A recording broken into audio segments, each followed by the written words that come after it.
अस्सलाम वालेकुम दोस्तों। उम्मीद करता आप सब ठीक ठाक होंगे, खैरियत से होंगे। आज जो मेरी टॉपिक है वो है इकॉनमी के ऊपर, क्योंकि मेरा थोड़ा सा इकॉनमी के ऊपर बात करना चाह रहा था।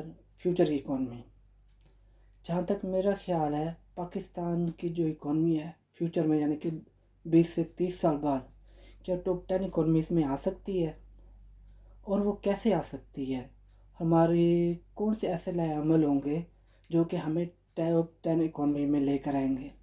जैसे कि आप देखते हैं कि आप ऐसी यानी कि कौन बनना चाहते हैं जिसके ऊपर फैसले थोपे जाएँ, या फिर आप कोई, यानी कि बड़े जो लीडर होते हैं, बड़ी इकॉनमी होते हैं जो टेबल पे बैठ के फैसले करती है, आपके हाथ बांध के पीछे खड़े होकर फैसले सुनने के लिए खड़े होना चाहते हैं, या आप उस गोल टेबल के ऊपर, टेबल की चेयर आपके लिए भी होनी चाहिए और आप उन फैसलों में हिस्सेदार हों और आपका भी फैसला माना जाए?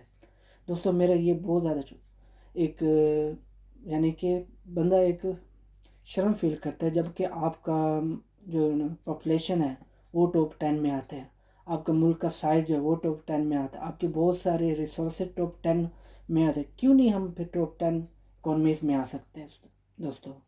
ये सबसे बड़ा मेरा सवाल है अपने पाकिस्तानी भाइयों से। और ऐसी क्या चीज़ें हैं जो कि हमें पीछे लेके आती हैं? मिसाल के तौर पे, अगर अब देखो, जब कोरोना आया, कोरोना की वजह से G20 ने फैसला किया भाई जो जिनके ऊपर कर्ज हैं, छोटे मुल्क हैं उनके ऊपर कर्ज है, उनके 1 साल के लिए डिले किया जाए। टॉप 10 कंट्री G20 ने बैठ के फैसला किया और पाकिस्तान में बहुत ज़्यादा खुशी मनाई गई और हमारे कर्ज 1 साल के लिए डिले हो गए। जहाँ तक मेरी सोच है एज ए पाकिस्तानी, जो कि बहुत ज़्यादा शर्मिंदगी हुई मुझे, क्योंकि आप टॉप 10 बड़े मुल्क हैं, आपकी टॉप 10 इकॉनमी होना चाहिए, आप भी इन फैसलों में होते और आपका भी इसमें कंट्री पार्ट होता है, यानी कि आपका भी हिस्सेदारी होती है। अब देखिए जी, अब बात होती है कि पाकिस्तान में इन्वेस्टमेंट आ रही है और पाकिस्तान में इंडस्ट्रियल जोन बन रहे हैं, पाकिस्तान में इकोनॉमिक एक्टिविटी जा रही है। अब देखिए, इसको मैं दो तरीके से देखता हूँ।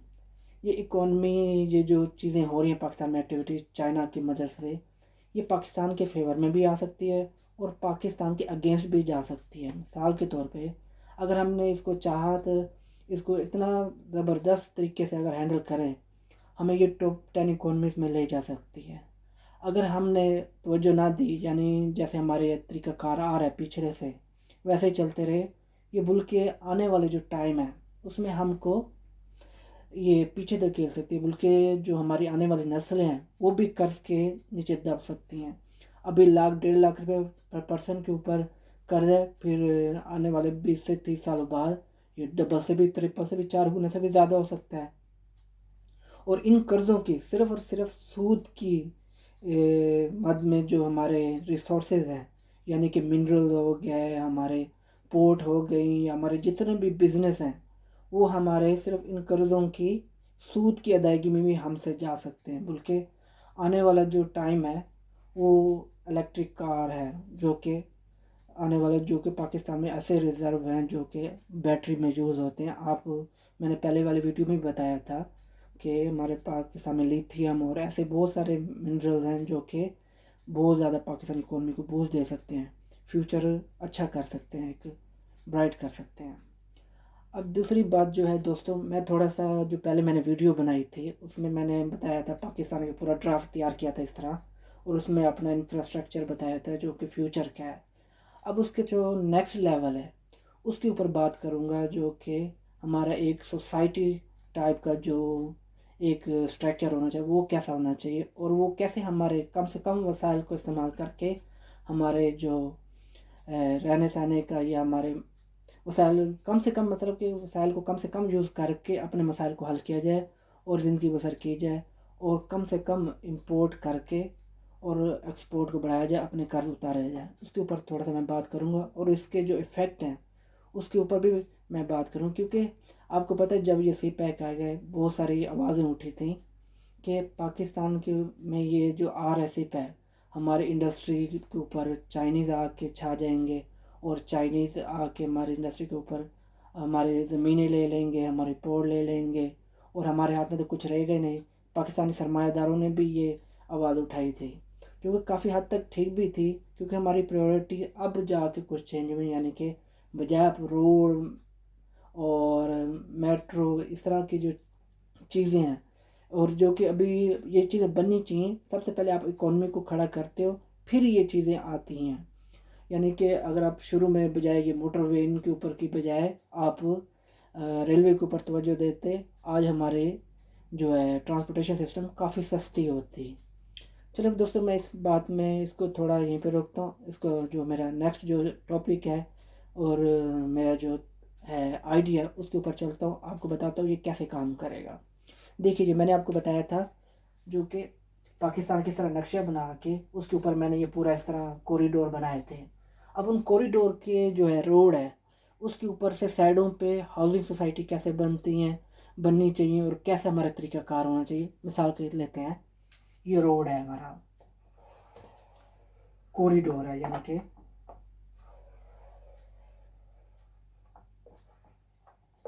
कॉरिडोर है। अब देखिए जी, ये जो हमारा रोड है, मेन जो कॉरिडोर है, ईस्टर्न या वेस्टर्न कोई भी है, अब इसको हम ब्लॉक में, यानी कि इसके दोनों तरफ हमारी हाउसिंग सोसाइटी या इंडस्ट्री जो भी आपने सेटअप करना है इसके ऊपर कर सकते हो। और इसी रोड के ऊपर ही आपका इंटरनेट कनेक्शन, यानी कि फाइबर ऑप्टिक केबल और इलेक्ट्रिक ट्रांसमिशन लाइन और हमारी गैस की सप्लाई वगैरह सारी कुछ इसी के ऊपर ही होगी, इसी कॉरिडोर के ऊपर। अब देखिए, इसको मैं तकसीम करता हूँ इस तरह ब्लॉक्स में, और ये फिर दूसरा ब्लॉक हो गया, ये रोड के दूसरी तरफ का ब्लॉक हो गया। ये देखिए जी, ये अब रोड के दरमियान में इसके इधर भी ब्लॉक बना दिए, इधर भी ब्लॉक बना दिया मैंने।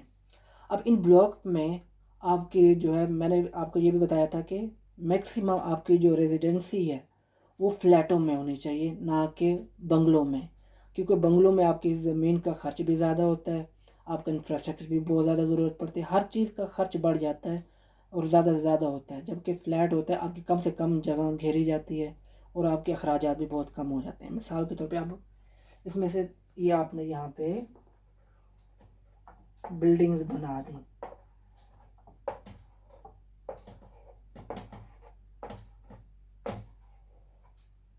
और इधर भी ये बना दी इस तरह से, और इसके ऊपर सेंटर में एक बहुत बड़ा पार्क बना दिया, सेंटर पार्क के लिए रहने दिया, और यहाँ पे एक रास्ता रोड के ऊपर कनेक्शन के लिए। और या फिर आप और भी डिज़ाइन बना सकते, ज़रूरी नहीं है आप इस तरह से डिज़ाइन बनाएं, आपका ये भी डिज़ाइन हो सकता है।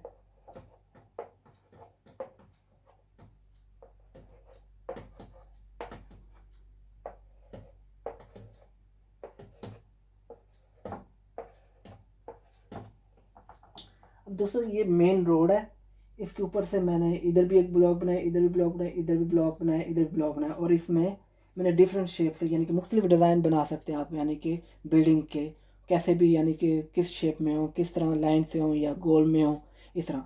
इसके सेंटर में आप एक पार्क बना छोड़ रहे हैं, इसके भी सेंटर में, इसके यहाँ पे ऐसे लंबे आप छोड़ रहे हैं। ठीक है दोस्तों, यहाँ पे भी, यहाँ पे भी, और यहाँ पे भी आप खाली, यानी कि ग्रीन एरिया छोड़ सकते हैं जहाँ पे बच्चे खेल सकें।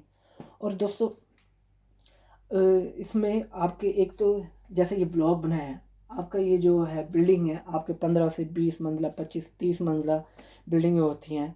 अगर आप विले के कंपेयर करें, इतनी जगह में आप टोटली, यानी कि अगर आपका ये है एरिया 100 घर बना सकते हैं। इस तरह आप अगर बिल्डिंग में है तो आपके कई हज़ार घर बन जाते हैं, आपको पता है, क्योंकि इसके डबल फ्लोरी पे फ्लोरी हो जाते हैं और ये ऊंचे चले जाते हैं। अब देखिए जी, अब इसमें फ़ायदा क्या होगा, हमें फ़ायदा क्या चीज़ का हमने ये देखना है।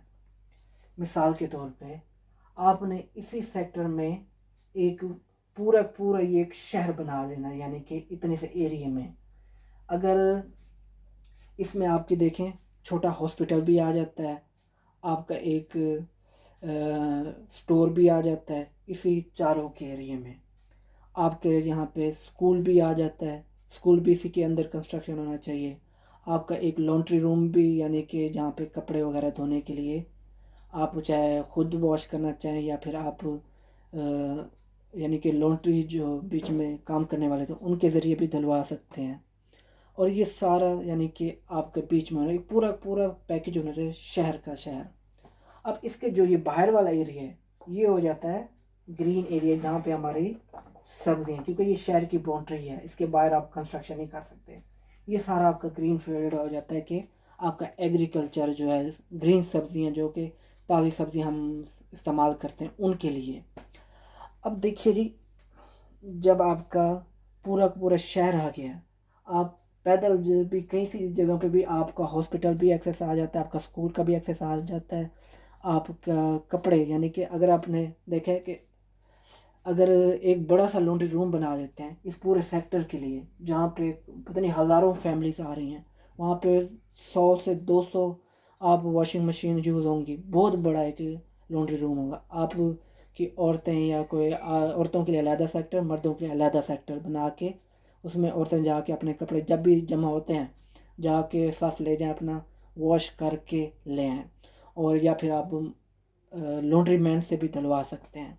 आपके हॉस्पिटल यानी कि कोई तबीयत वगैरह ख़राब होती है, आप फौरी तौर पे जा सकते हैं इनमें कि करीब के करीब आपको किसी सवारी की ज़रूरत नहीं है, किसी चीज़ की ज़रूरत नहीं है। अगर आपको स्कूल जाना है यानी कि बच्चे के स्कूल के मैट्रिक तक, तो आपका इसी एरिया में, यानी कि आप सुबह को तैयारी करें काम पे जाने के लिए, और आपको यानी कि स्कूल भी इसी एरिया में, आपको बच्चे को खिला पिला के बड़े जो होता है आपका किचन है जिसमें रेस्टोरेंट है, उसमें आप खिला पिला के बच्चे को स्कूल ड्रॉप करके अपने कामों पे जा सकते हैं। और दूसरे दोस्तों, जबकि आपका स्कूल ही बीच में आ गया है, कुकिंग का एरिया भी बीच में आ गया, यानी कि अगर यहाँ पे 1000 फैमिली रह रही है, 1000 फैमिली के लिए एक बड़ा किचन तैयार किया गया, जैसे कि बहुत बड़ा हॉल होता है, उसमें आप बुफ़े लगा दें, जब भी लोग तैयार हो के बुफ़ों में खाना खा के अपने कामों पे चले जाएंगे। अब उस बुफ़े में खाना तैयार करने के लिए, जैसे कि हमारे घरों में तैयार होता है, औरतें तैयार करती हैं, अगर 1000 फैमिली तो 1000 औरत करती है। मिसाल के तौर पे अब मैं ज़्यादा से ज़्यादा भी अगर लोग 1000 फैमिली खाना तैयार करेंगे, 100 लोग लगा लें, यानी कि सुबह का दोपहर का शाम का 100। और यही लॉन्ड्री में आप लगा लें, यानी कि 100 बंदे लगा दें, यानी कि वो आपके कपड़े भी धो के देंगे, इस्त्री भी करके देंगे आपको सिर्फ उधर से, या आप घर पे डिलीवरी भी ले सकते हो, या फिर आप ख़ुद भी ड्रॉप कर सकते हो, ये भी हो सकता है।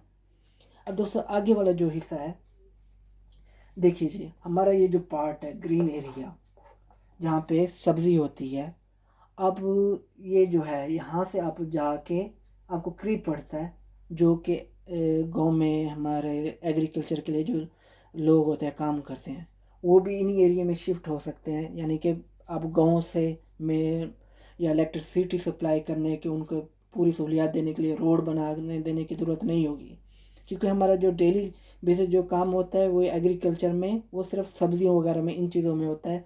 गोडी करना या सब्जियों की तोड़ाई करना, ये जो भी काम होता है वो इसी एरिया में होता है ज़्यादातर। जो बड़ी फसलें हैं उनके लिए आजकल मशीन आ गए, बागात आ गए हैं। और आपके जो ये बाहर वाला एरिया, बागात वगैरह, ये बड़ी फसलें, उनके लिए आपके पास मशीनरी होगी, बहुत ही मिनिमम लोग चाहिए होंगे मशीनरी के ये सारा काम करने के लिए। लिहाजा अब आप देखिए, ये जो ग्रीन एरिया, आपको पानी की सप्लाई हो रही है, और पानी के जो है यहाँ पे आपको पानी पूरे एरिया को सप्लाई मिल जाता है। और जब आपके देखिए 2 तरह के आपके पास ड्रेन सिस्टम होना चाहिए, यानी कि गटर की लाइन। एक होता है हमारा सेवरेज का सिस्टम, यानी कि जो फ्लैश का पानी होता है, एक वो होता है जो हम नहाते हैं या कुछ वॉश की या साफ़ पानी होता है वो होता है। अब ये देखिए, ये पूरे सिस्टम को आप जमा कर दें, इस तरह से बना दें, ये पूरे इसका इधर ये पूरा इस तरह से डबल लाइन बना दें, एक सेव फ्लश का पानी, एक जो साफ़ पानी होता है उसके लिए।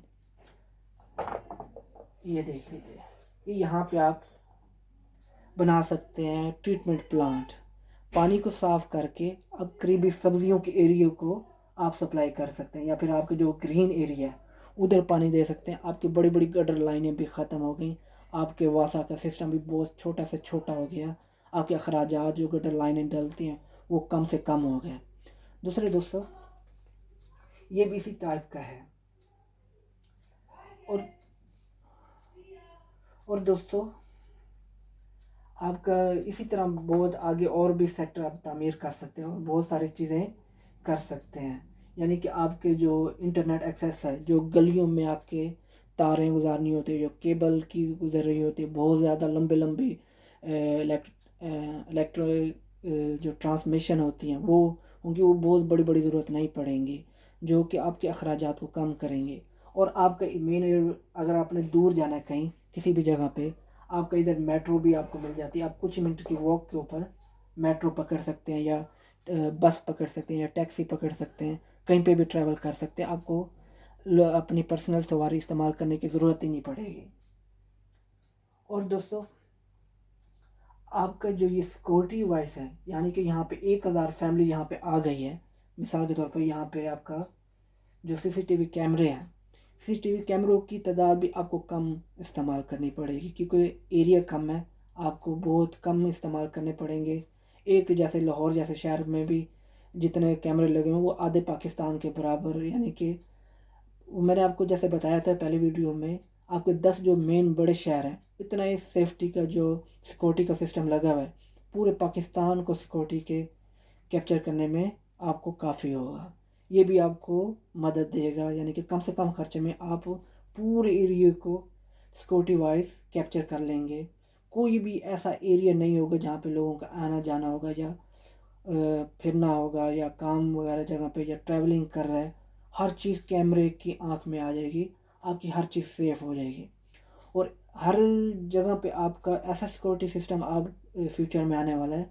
आप जब भी जाएंगे, आपके अपने कार्ड डालेंगे, आपका पूरा डाटा आ जाएगा कि ये कैसा बंदा है, इसका क्या काम है, ये कहाँ पे रहता है, और ये इसका कहाँ कहाँ से, यानी कि इसका एजुकेशन वगैरह, ब्लड ग्रुप, ये सारा इसमें आपका रिकॉर्ड आ जाता है कि आप इसमें कैसा ये बंदा है। और ये सिक्योरिटी वाइज ये बहुत ज़्यादा सेफ होगा दोस्तों। अब नेक्स्ट जो है, आपका देखिए ये जो ये सिस्टम है इतना स्मार्ट हो जाएगा, इतना स्मार्ट हो जाएगा कि आपके अखराजात इतने कम आ जाएंगे कि हद से ज़्यादा। और यही सिस्टम दोस्तों चाइना का है, जो कि चाइना ने जिसके ऊपर तरक्की की है, और तरक्की से उन लोगों ने जो अपना आगे अब इंफ्रास्ट्रक्चर इतना बढ़ा चुके हैं कि पूरे चाइना को उन्होंने इंफ्रास्ट्रक्चर दिया। एक मिनट दोस्तों, कोई आए।